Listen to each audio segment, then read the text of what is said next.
Pak Ustaz, kenapa Allah menguji seorang hamba? Apa tak tahu Allah dia beriman atau tidak? Allah Maha tahu. Lalu kenapa diujinya? Allah mau kasih tahu si hamba itu dia layak tidak disebut beriman. Allah menguji apakah karena Allah tak tahu? Allah Maha tahu. Wa na'lamu ma tuwaswisu bihi nafsuh. Apa yang berbisik-bisik dalam hatinya kami tahu. Lalu kenapa dia uji? Nampaknya Allah tak tahu saya ini beriman apa tidak, makanya dia uji saya. Allah Maha tahu.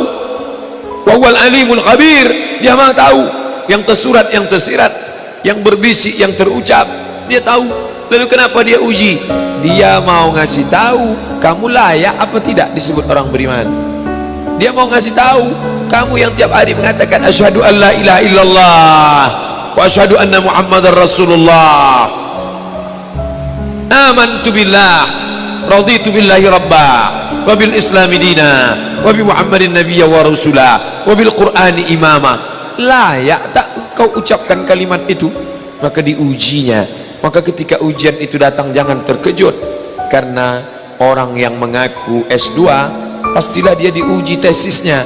Orang yang mengaku doktor pastilah diuji disertasinya. Kalau ada mengaku doktor tapi belum menulis disertasi, berarti palsu.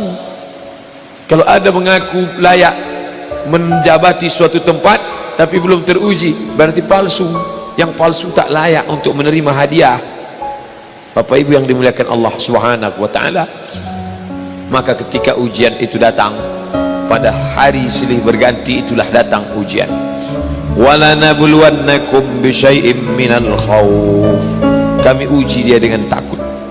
Ujian yang pertama khauf, takut.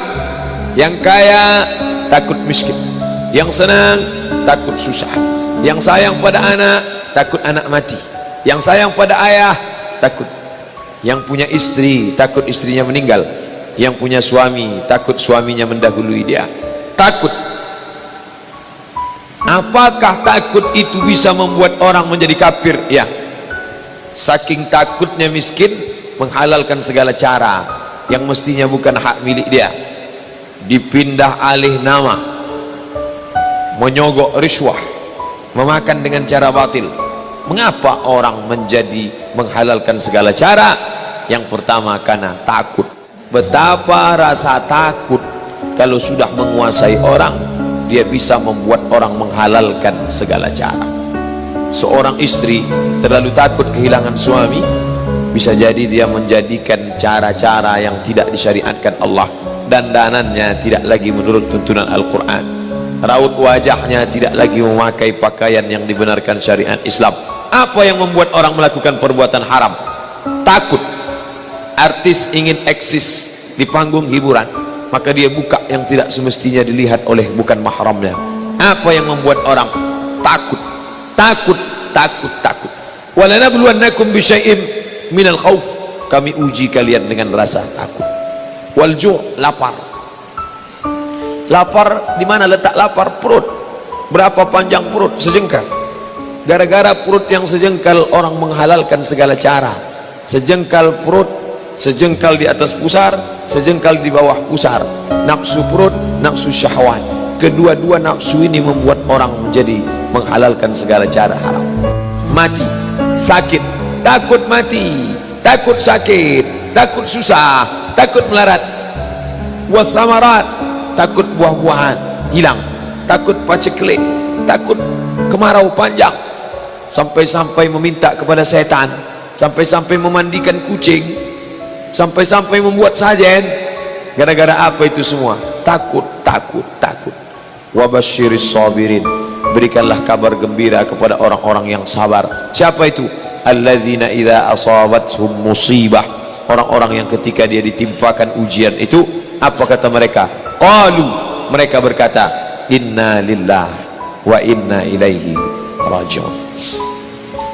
Jangankan harta kami, jangankan anak kami, jangankan suami kami, jangankan rumah kami, jangankan jabatan kami, inna lillah, diri kami ini pun milik Allah, bukan punya kami. Kalau dia yang punya, apa salahnya dia ambil? Maka ketika harta diambil, salah satu yang membuat manusia kehilangan ketika dia merasa memiliki. ini punya saya, ini milik saya. Kalau orang sudah terlampau memiliki, maka ketika hilang muncul kekecewaan, salah sangka. Makanya kita ini selalu sering salah sangka. Kita sangka punya kita, padahal bukan punya kita. Lillahi ma fis samawati wa ma fil ardh. Apa yang di langit, apa yang di bumi, lillah, bukan punya kamu. Kenapa? Kalau sampai kita katakan punya kita, lalu ketika dia hilang kita stres, kita depresi. Orang yang kehilangan anak, dia tidak sedih. Kenapa? Karena itu pergi duluan, nanti dia akan menyusul belakangan. Suami kehilangan istri, dia tak sedih. Kenapa? Karena sudah dibawanya ganti yang baru, Pak Ustadz. Bukan, dia tak sedih. Kenapa? Karena dia tahu nanti saya akan berjumpa dengan dia di tempat yang lebih kekal abadi. Sekarang kalau saya hidup sama-sama dia, dia tua, dia keriput, dia sakit, dia mati. Nanti saya berjumpa lagi dengan dia di mana? Di tempat kekal abadi yang tak pernah sakit, tak pernah mati.